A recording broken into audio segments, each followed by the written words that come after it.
Today we are going to take a look at a new action camera that I have been testing. This is the Akaso 360 action camera, and what makes it different from most of the other well-known cameras out there is the price. This camera shoots in 5.7K 360 degree video. It has dual 1/2 inch 48 megapixel sensors. It takes 72 megapixel 360 photos and comes with what they call super smooth stabilization, horizon lock, and AI subject tracking. But here's the kicker. It only costs $199 compared to $299 for an Insta360 X3 and $550 for an X5. I am sure you are asking yourself the same question I did when Akaso sent me this camera to review. How can a $199 camera be as good as a $550 camera or even a $300 camera? Well, I don't think that is the question that you should be asking. I think the better question is it good enough? Akaso is not trying to pretend that their camera is on par with the high-end 360 cameras. In fact, they market their camera as your first 360 action camera. This product would be perfect for parents who have a kid that skateboards or mountain bikes who wants to record and then post their adventures. Before you go out and spend $500 plus on a top-of-the-line camera that is going to get thrashed, admit it, it is. Why not try something like the Akaso 360 camera at a much more reasonable price? Or maybe you're an older guy like me who just wants to document their trips.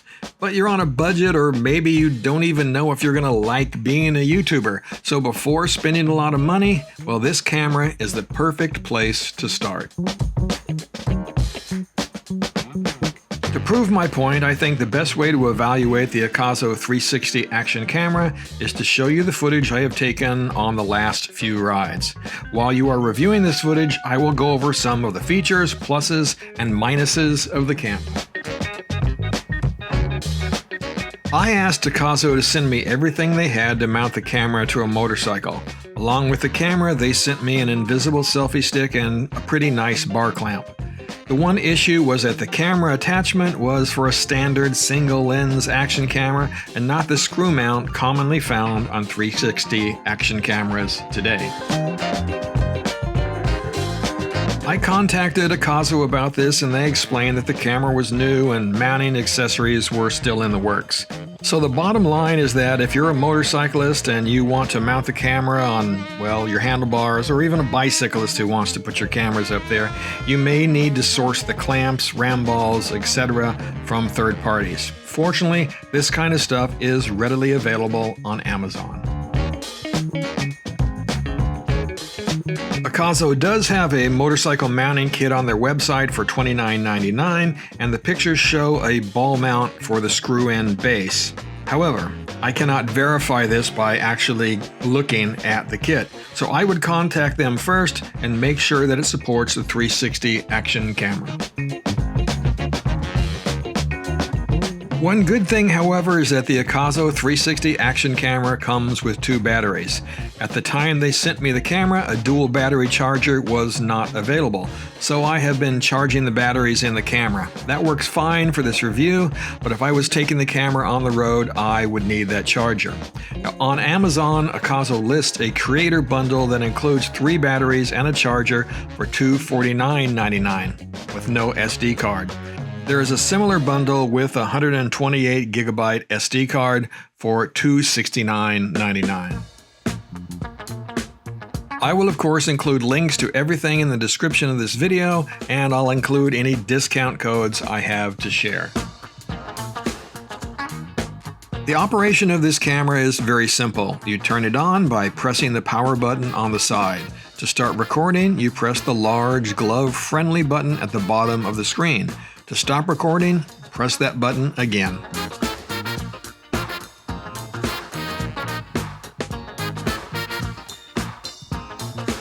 There is a quick record feature that I use all the time to save battery power while traveling.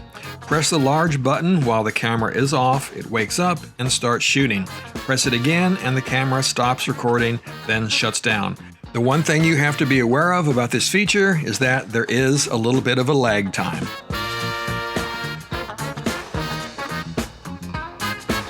You access settings and features by swiping down on the screen, and you can change resolution and shutter speed by pressing the little button on the screen. I shoot at 5.7K 30 frames per second. That is going to give me the best resolution after reframing the 360 image. The 5.7K refers to the entire sphere being shot by the 360 camera. When you reframe to something like the shots you see here in this video, that is best exported at 1080p to maintain image quality. I tested battery life by turning the camera on and letting it run until the battery expired. This is not the way I normally shoot, as it gives me way more footage than I need and makes finding the good bits very time consuming. However, for this test I wanted to see how long the battery lasted, which was about an hour. Switching to the second battery and resuming my normal practice of shooting in short segments via the quick capture feature, I was able to shoot for about 3 hours. The camera does support shooting in DNG8 RAW mode for photos, but honestly I never use this feature. As you can see from this footage, the Akaso 360 action camera does a good job. In fact, I have used it to shoot a video in place of my Insta360 X5 camera, and I don't think anybody ever noticed. If I put footage from the two cameras side by side, then yes, you can tell the difference. But without pointing this out to viewers, the Akaso does a nice job. The one thing I have noticed with the camera is that on occasion I get weird glare colors in harsh sunlight. Whether this bothers you, I guess, depends upon how picky you are about your footage. The major drawback to shooting with any 360 camera is that all of your footage has to be reframed. That is, you must go through everything you shoot and point the camera in the direction you want the viewer to see. This is a time-consuming process and it takes a little practice to get it right. The Akaso 360 camera comes with a downloadable desktop application that makes this process easier. The software is very easy to use and functions in much the same way as the Insta360 desktop suite. The look and feel is a bit different, even simplified, but the functionality is very similar. Now, I won't go into details on how to use the software in this video, but if you are familiar with other versions of editing software, you will pick this up very quickly. There is also a phone-based app that allows you to reframe, edit, and apply visual effects for posting to TikTok and Instagram. Now, I don't use this kind of software, preferring to edit my footage on the desktop, so I'm not going to get into that, but know that it is available if that's how you prefer to work. As a motorcycle riding YouTuber, there is one thing I do have to fault the Akaso 360 action camera for. That is, the sound quality is not very good. Wind noise is horrible when using this camera.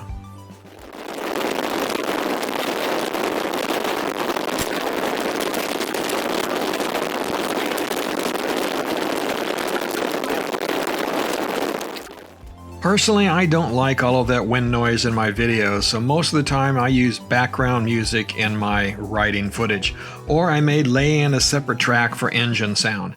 Just know that with this camera, you will have to make allowance for that poor sound quality.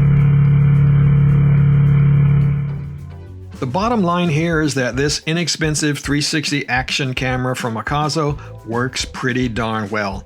It is not going to provide image or sound quality as good as the big boys, but unless you really compare the footage side by side, most viewers are just not going to notice the difference.